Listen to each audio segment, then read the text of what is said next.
The underlying biology of MS is both fascinating and complex.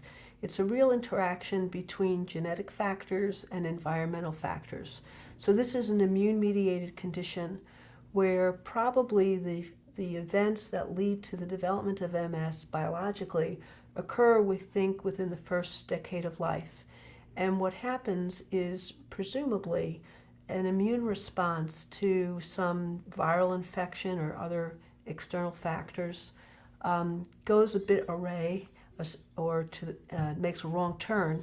And so what the result is that the immune system turns against itself, and in this case the covering of nerves or myelin, and factors that seem to promote this include certain genetic predisposition, exposure to certain viruses early on, such as EBV, low vitamin D levels, exposure to potentially certain pollutants or toxic factors or smoke.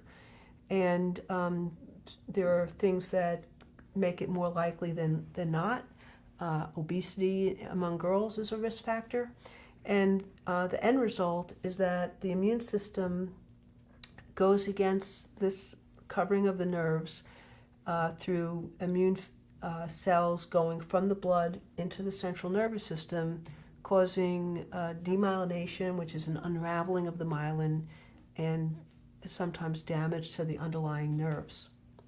And the result is a variety of different symptoms of the central nervous system. So the targets of this immune attack are within the brain and spinal cord. Some people are under the impression that there's a specific virus that causes MS. That's not the case. What seems to be clear is that Epstein-Barr viral exposure and early on is a factor, as is the fact that people who get infectious mononucleosis, which is caused by Epstein-Barr virus, have an increased risk of developing MS. But that doesn't mean that it's causal. So because there's all these people who've had infectious mono who don't develop MS.